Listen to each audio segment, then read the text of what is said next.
Guys, welcome to my channel. My name is Al-Shabib Rahman. I am from Assam. তো সকলকে সুপ্রভাত। আজিৰ এই ভিডিঅ'টোত আমি একটা ইফেক্টৰ বিষয়ে আলোচনা কৰিম। এই ইফেক্টটো হৈছে যে সান ৰাইজিং এণ্ড সান সেটিংৰ সময়ত যি আমাৰ ৰেড এটা হৈ যায় সেইখিনি কি হয়। তো আপোনালোকক মই প্ৰেক্টিকেলি এইখিনি দেখুৱাম যে মই মানে পুৱাই আহিছোঁ আপোনালোকক দেখুৱাবৰ কাৰণে। তো চাওক, এইখিনি চাব পাৰিছে একদম পুৰা ৰেড হৈ আছে, এতিয়ালৈকে সূৰ্য উঠাই নাই। তো এইখিনি কিয় হয় সেইটো মই আপোনালোকৰ লগত শ্বেয়াৰ কৰিম। এই ৰেড হৈ যোৱাৰ মেইন কাৰণটোৱে হৈছে প্ৰতিসৰণ। তো প্ৰতিসৰণ কি?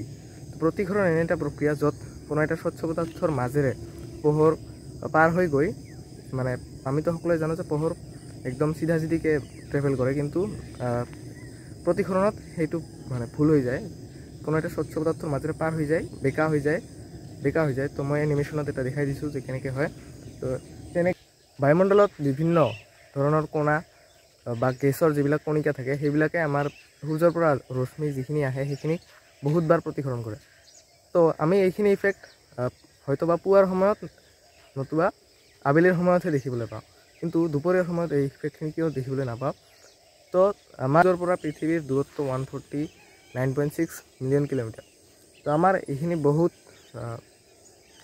সেইখিনিৰ পৰা আহি আমাৰ বায়ুমণ্ডলত সোমোৱাৰ পিছত যেতিয়া আমাৰ সান ৰাইজিং হয় তেতিয়া আমাৰ 4000 পৰা 5000 কিলোমিটাৰ ট্ৰেভেল কৰিব লাগে। আমাৰ সূৰ্যৰ যিখিনি ৰশ্মি আছে সেইখিনি পৃথিৱীলৈ আমাৰ ৰেডিয়েশ্যন ৰূপত আহে। তো সেইখিনিত বাদ দিয়ক, সেইখিনিৰ লগত আমাৰ একো ৰিলেশ্যন নাই যে ৰেড হৈ যোৱাৰ। কিন্তু যেতিয়া আমাৰ বায়ুমণ্ডলত সোমোৱাৰ পিছত আমাৰ সূৰ্যৰ ৰশ্মিখিনি যেতিয়া সান ৰাইজিং টাইমত থাকে, কাৰণ এটা হৰিজেণ্টেলি থাকে, তো হৰিজেণ্টেলি থকাত আমাৰ যিখিনি সূৰ্যৰ পৰা ৰশ্মি আহি ট্ৰেভেল কৰিবলগীয়া হয় বায়ুমণ্ডলৰ ভিতৰত, সেইখিনি ট্ৰেভেলৰ যিখিনি ডিষ্টেঞ্চ আছে 4000 পৰা 5000 কিলোমিটাৰলৈকে যায়।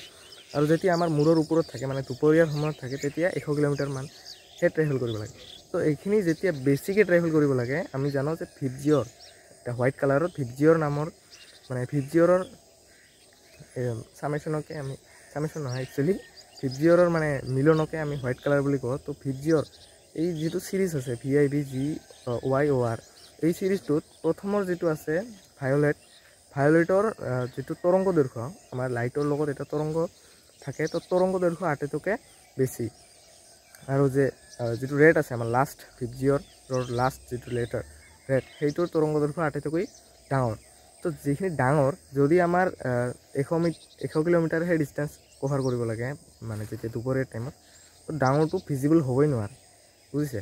ইমান ডাঙৰ যে সেইটো ভিজিবলেই হ'ব নোৱাৰে। আৰু যেতিয়া আমাৰ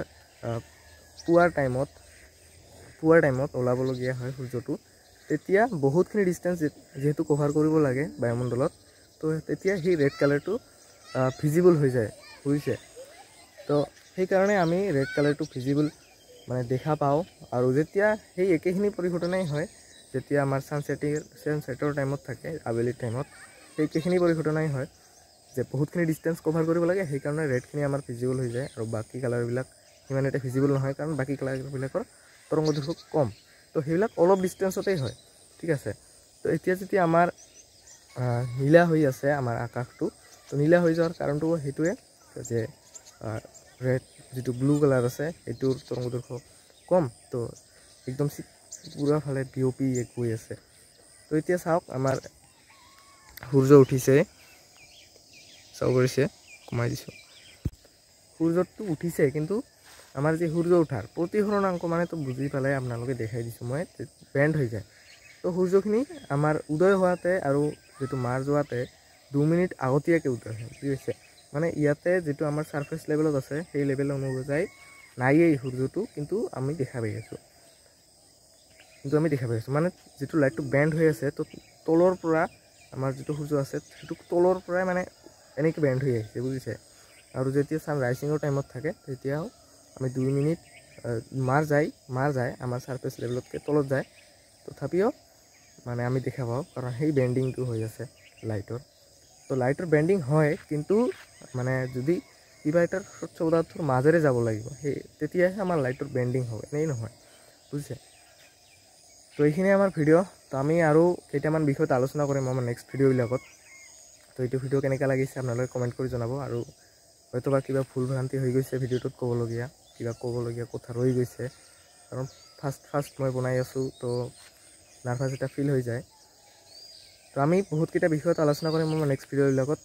ধৰক পোহৰ প্ৰতিসৰণ কাক বোলে, আৰু ৰেডিয়েশ্যন কি, মানে ৰেডিয়েশ্যনৰ পৰা ৰেডিয়েশ্যন মই যে ক'লোঁ সূৰ্যৰ পৰা ৰেডিয়েশ্যনলৈ আহে, তো বহুতে জানে হয়তো, কিন্তু আমি তথাপিও আলোচনা কৰিম। তো আজিৰ ভিডিঅ'টো এইলৈকে, বাই বাই।